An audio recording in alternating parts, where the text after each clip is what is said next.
Assalamualaikum warahmatullahi wabarakatuh. Halo Sobat Peternak, kembali lagi bersama kami di Pokabem, podcast asik bareng BEM.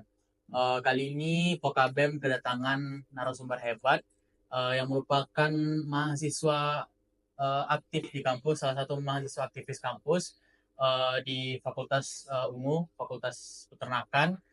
Kali ini kita kedatangan Bang Fajar Septian. Apa kabar Bang? Ya, alhamdulillah sehat. Gimana tadi perjalanannya Bang? Hari ini agak mendung ya, Unan agak mendung hari ini. Seperti biasa ya Bang. Seperti biasa, kota hujan. Baik, mungkin bisa perkenalan dulu ya Bang. Oke, baik. Oke, Assalamualaikum warahmatullahi wabarakatuh. Halo KM Veterna, perkenalkan Adit ya. Ya. Nama Fajar Septian, asal dari kota Sejuta Pesona nih, Dit. Kabupaten Pesisir Selatan. Dan alhamdulillah mahasiswa peternakan angkatan 2019. eh Mungkin bisa langsung ke sesi tanya jawab kita aja Bang. Itu Dit mau tahu nih Bang, menurut Abang itu arti pergerakan eh, apa sih Bang itu? Arti pergerakan menurut Abang? Oke, baik. Sebelumnya pergerakan ya. Sebenarnya kita ini hari ini udah melakukan pergerakan ya. Kita udah melakukan pergerakan dan mungkin maksud Adit adalah apa pergerakan mahasiswa ataupun eh, gimana kita bisa melakukan sebuah pergerakan gitu. Menurut Abang pergerakan itu adalah suatu hal yang mungkin kita melakukan dari hal yang lebih buruk kepada hal yang lebih baik gitu kan. Contohnya saja misalnya kita dari IPK 3 ke IPK 3,5 itu kan pergerakan juga nih. Atau maksud dari Adit ini pergerakan yang mana nih gitu kan. Jadi Dit mau tahu Bang, menurut Abang apa pergerakan mahasiswa dan kenapa mungkin mahasiswa itu harus bergerak untuk saat sekarang ini? Oke. Sebelumnya kan kita udah dihadapkan dengan COVID ya gitu kan. Ya. Jadi mungkin ada beberapa nilai di pergerakan tuh mungkin kita WFH ya, work from home gitu. Kita tuh bekerja dari rumah dan sekarang mungkin kembali lagi menggeliat semangat pergerakan mahasiswa. Mungkin teman-teman tahu yang mungkin banyak yang tahu pergerakan tuh hanya demonstrasi, aksi, turun ke jalan atau sebagainya.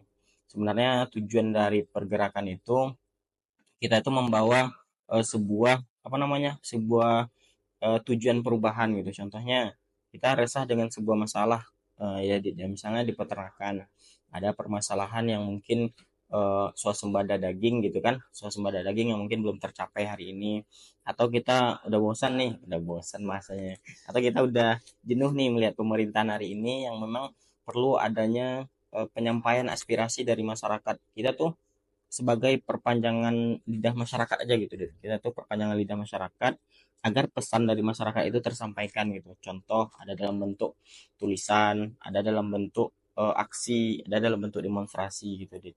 Jadi itu sih singkatnya adalah merubah suatu hal yang mungkin berpotensi akan banyak negatifnya ke arah yang lebih positif gitu deh.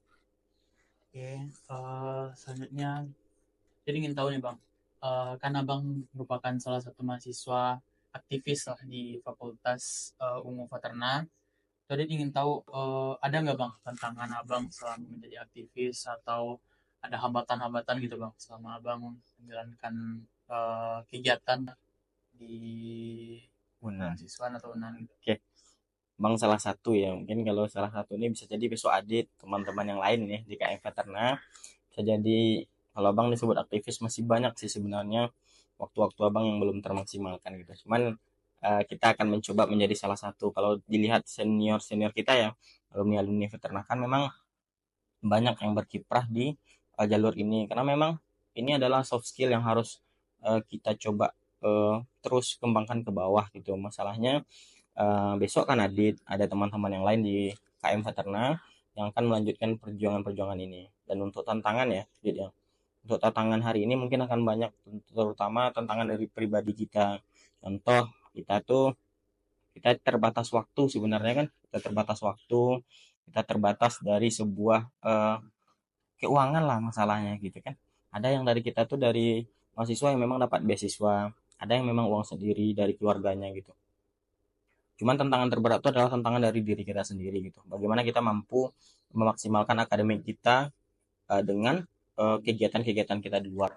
Nanti takutnya ketika kita terlalu sibuk di luar dan tidak memanage dengan baik, takutnya kuliah kita keteteran gitu.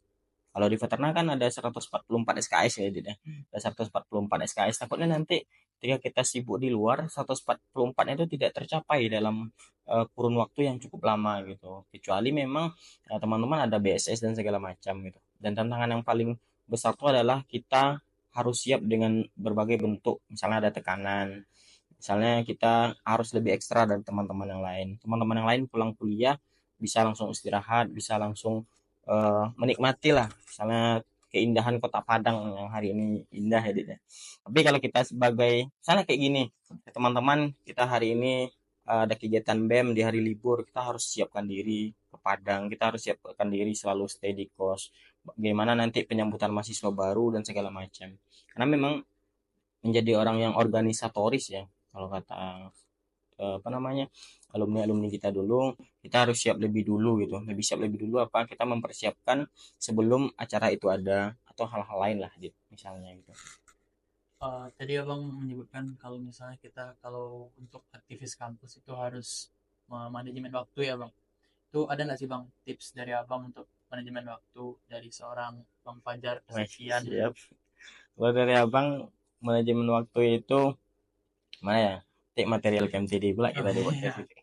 Jadi kalau singkatnya, setiap orang tuh punya pola tersendiri. Kadang ada orang tuh yang panikan gitu kan, Dit. Hmm. Ada orang tuh yang panikan, ada orang tuh yang teamwork, bekerja sama ya dengan orang-orang lain. Jadi sembari dia berorganisasi, dia nyempil juga buat tugas gitu kan.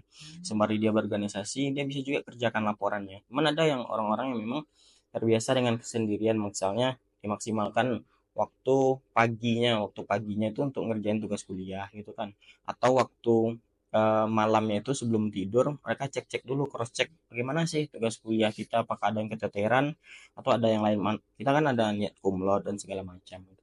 Jadi manajemen waktu, kadang kalau bang di organisasi ini ada aja waktu yang tidak terduga gitu. Tiba-tiba kita harus ke kantor gubernur, tiba-tiba kita harus ke rektorat kan, tiba-tiba ada yang UKT-nya nggak kebayar gitu.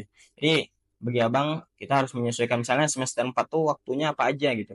Kalau di peternakan kan kita harus ada banyak laporan tuh, dan semester yang paling banyak itu adalah kita harus ngejar target itu adalah di semester 5 gitu kan. Di semester 5 kita akan lebih dituntut, misalnya ada yang SKS-nya 24 dengan beban tugas masing-masing, ada yang juga praktikum dan segala macam. Disitulah beban yang di awal yang abang sampaikan tadi, bagaimana kita menyeimbangkan antara kegiatan kita akademik dengan organisasi kita gitu. Kita harus pandai-pandai lah gitu ya bang untuk eh, menyempatkan atau menyeimbangkan antara akademik dan organisasi gitu ya bang. Selanjutnya nih bang, Dit mau tahu kan banyak orang luar menganggap bahwa eh, ada beberapa orang gitu bang yang menganggap bahwa ketika mahasiswa melakukan demonstrasi atau menyampaikan kritikannya kepada pemerintah itu mereka menganggap bahwa mahasiswa ini mungkin ada yang mengendalikannya gitu bang. Apa tanggapan abang soal hal ini bang? Dikendalikan apa ya, dewa-dewa gitu, Iya, dikendalikan apa gitu kan. dikendalikan oleh salah satu pihak mungkin gitu Oke, bang. jadi sebenarnya kita itu kalau mahasiswa ya, gerakan itu dikendalikan oleh kepentingan banyak orang, dan memang setiap gerakan tuh pasti ada kepentingan ya, kepentingan dan keuntungan di dalamnya.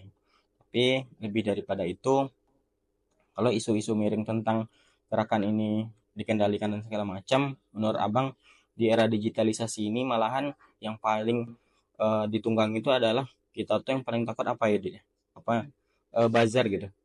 Hari ini penggiringan opini terbaik adalah dengan menyewa buzzer-buzzer agar semua isu-isu itu bisa ditepis dan segala macam. Dan bagi abang, ditunggangi, pasti ada yang menungganginya, pasti ada genapa.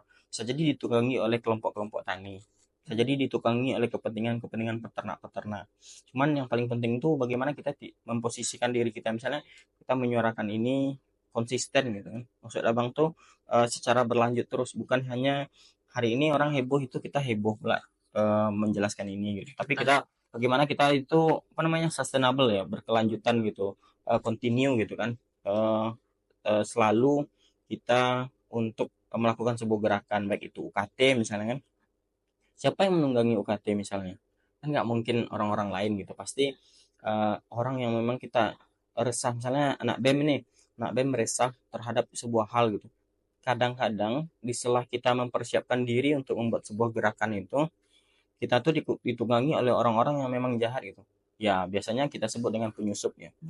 Mereka penyusup ini hadir untuk membuat kita apa namanya konsentrasi kita buyar. Penyusup ini hadir membuat tujuan kita itu tidak lagi pada suatu titik yang memang sudah kita sepakati di awal. Penyusup ini hadir hanya untuk, bisa jadi penyusup ini dari pemerintah juga, kan kita nggak tahu. Bisa jadi disuruhan pemerintah bagaimana ini tidak membuat citra buruk bagi mereka. Ini kan pemerintah nih citranya biar baik-baik aja gitu kan. Jadi bagaimana citra baik pemerintah itu tetap terjaga. Jadi ada banyak orang-orang suruhan. Tapi nggak kayak penculikan 98 Iya. ya, atau penculikan dulu gitu. Ini lebih smooth, lebih halus mainnya mungkin, dan untuk ditunggangi sejauh ini pasti banyak gerakan yang ditunggangi sesuai dengan kebutuhan, dan kebutuhan siapa? Apakah yang membuat gerakan itu kebutuhan masyarakat?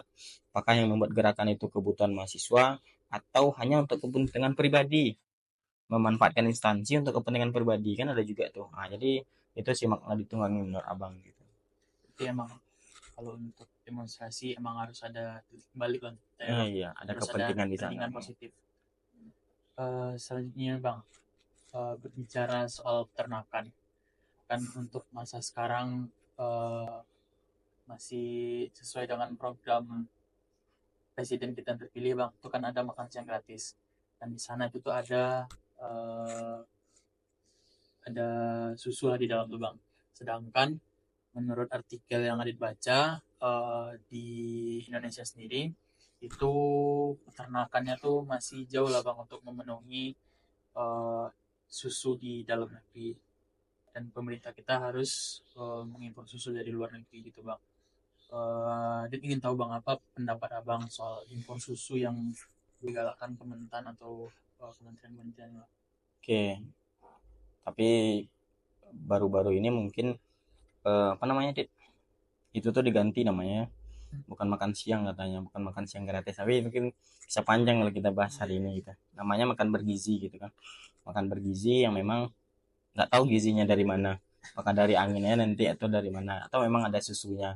Kalau memang nggak ada susunya nanti berarti nggak jadi makan bergizi gitu. Makan kenyang. Kita usulkan makan kenyangnya nanti, nggak usah makan bergizi gitu. Tapi semoga positifnya nanti kita ambil dari eh, peternakan ya. Ya, Kita bangga, kita bangga Pak Presiden terpilih memilih ada susu gitu. Semoga semuanya dapat gitu. Jangan nanti ketika sapi perahnya ada susunya baru dikasih.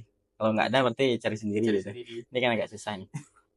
Jadi tentang impor ini sebenarnya kita itu kalau diunggas baru kita udah bisa mengekspor ya. Ya, Baik itu di dunia perunggasan, itu cukup kabar baik bahwasanya Indonesia udah apa, tapi di sapi, susu dan segala macam memang ya di beberapa yang abang baca, baik itu artikel ataupun kita diskusi dengan dosen-dosen kita di perah juga gitu kan, di ternak perah dan segala macam, memang populasi ternak apa namanya, ternak sapi perah di Indonesia ini memang kurang, dan memang keadaan alam kita itu bukan apa namanya ya, dari Aceh sampai Papua itu kan bukan dingin semua, ya, kita itu daerah tropis gitu tropis. kan. Jadi wajar saja ketika, tapi tidak tutup kemungkinan pemerintah harus hadir di sini gitu. Hadir di sini kenapa? Misalnya menambah jumlah populasi sapi perah di Indonesia gitu. Dengan memang ada pengawalan-pengawalan, nanti jangan sampai apa namanya, misalnya nih dihadirkan indukan sapi perah dari luar ataupun dari balai-balai peternakan yang ada di Indonesia. Tapi ketika itu sudah dibagikan, peternak kita tidak diberikan edukasi ataupun hal lainnya, sampai satu pekan, satu minggu, satu bulan sapinya udah beranak, nanti induknya dijual oleh masyarakat gitu. Nah, Ini kan kerugian pemerintah ini yang perlu kita kawal gitu. Contoh, ada banyak program yang lalu yang bisa kita lihat. Misalnya ada program siwap, sapi induk aji bunting. Di Solo juga ada 1.000 sapi. Sekarang entah masih jumlahnya 1.000 atau enggak, coba kita cek. apakah masih 1.000 jumlahnya atau udah habis rumput yang ada di sana gitu. Jadi itu salah satu contoh saja. Apalagi ini basisnya Indonesia gitu. Ini perlu pengkajian ulang terhadap pengadaan susu yang ada di Indonesia gitu. Kenapa impor? Kita akan melihat tuh yang penghasil susu terbanyak beberapa artikel ataupun beberapa berita itu India memang banyak entah menjadikan sapi ini sebagai tuhannya sehingga mereka tidak mau mengkonsumsi atau memang eh, populasi ternak di sana cukup banyak gitu. Jadi memang kebijakan impor ini perlu dikaji kembali apakah nanti orang nomor satu ini kerjasama dengan perusahaan luar untuk menghadirkan susu makan bergizi atau makan bergizinya itu dari ayam aja gitu kan nggak ada susunya lagi gitu karena udah terbatas nih eh, apa namanya ketersediaan susu jadi singkatnya adalah pemerintah harus menghadirkan apa namanya menghadirkan populasi yang cukup banyak untuk ternak perah ini terkhusus sapi perah gitu ini tuh sedikit dari abang gitu. Jadi harus lebih mengedukasi untuk masyarakat Nah, gitu ya Bang. jika ada bantuan kan. Oke guys, mungkin untuk sesi tanya jawab kita sampai di sini dulu. Kita lanjut ke sesi Q&A.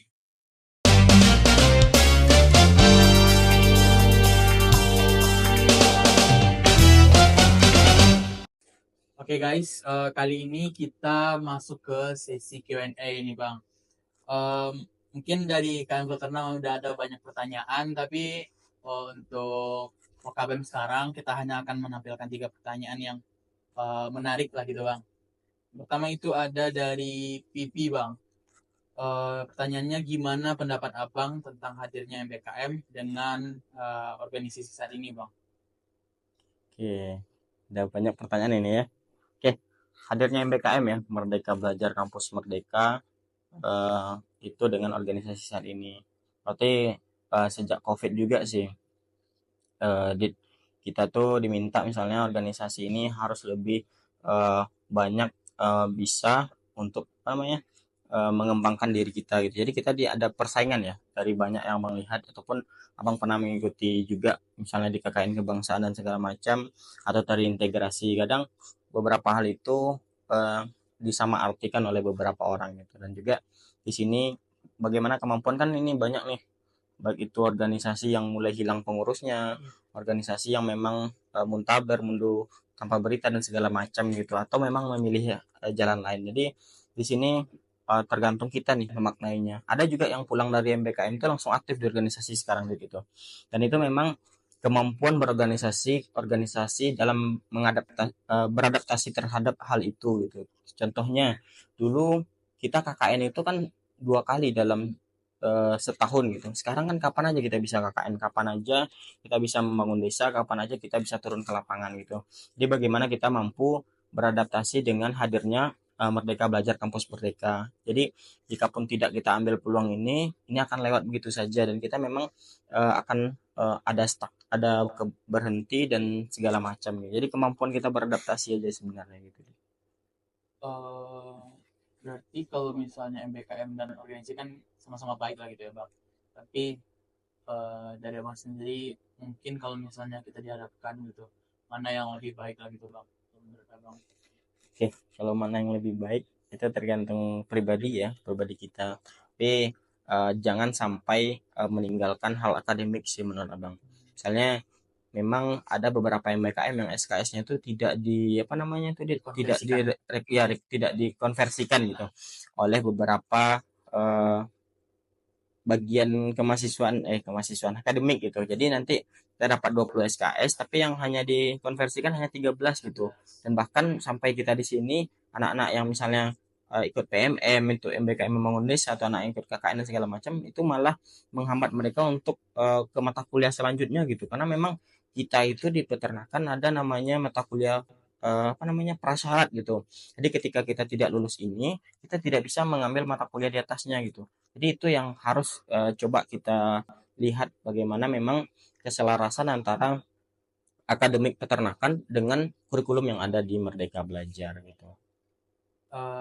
Selanjutnya ada pertanyaan dari Muhammad Fadli 446.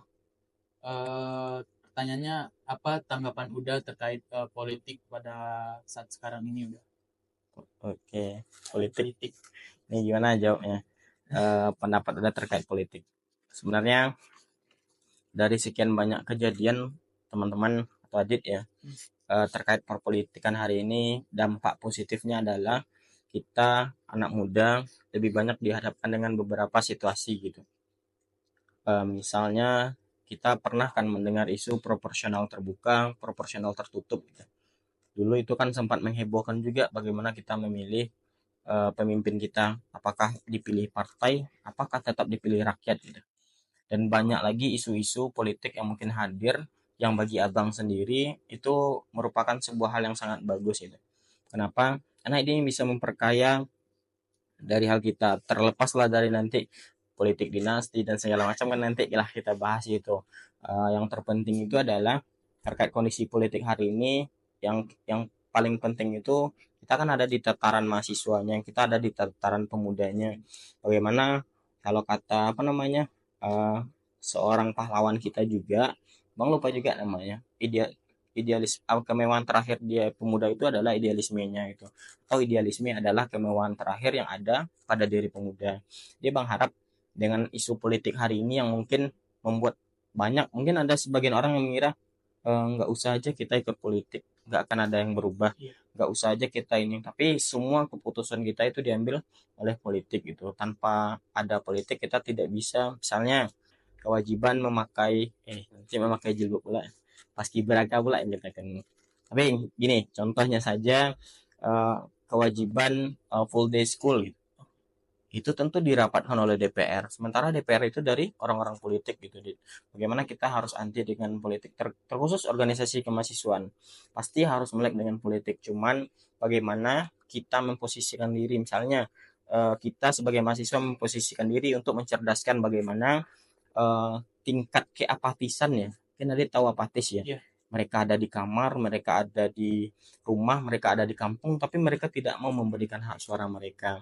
Mereka menjadi golongan orang-orang yang putih, katanya bukan golput gitu. Mereka orang-orang yang menyelamatkan bangsa juga katanya gitu. Jadi bagaimana kondisi politik hari ini, ada yang mengira itu panas, ada yang mengira politik itu adem ayem, ada yang mengira politik itu jangan baper gitu. Jadi pendapat abang tentang politik hari ini, kita harus terlibat ya sebagai anak muda dimanapun posisi kita memberikan peran terbaik sih saat berpolitik, dan kita coba cerdaskan kepada keluarga-keluarga terdekat kita gitu. Oke. Selanjutnya nih Bang, ada dari Royhan Beck.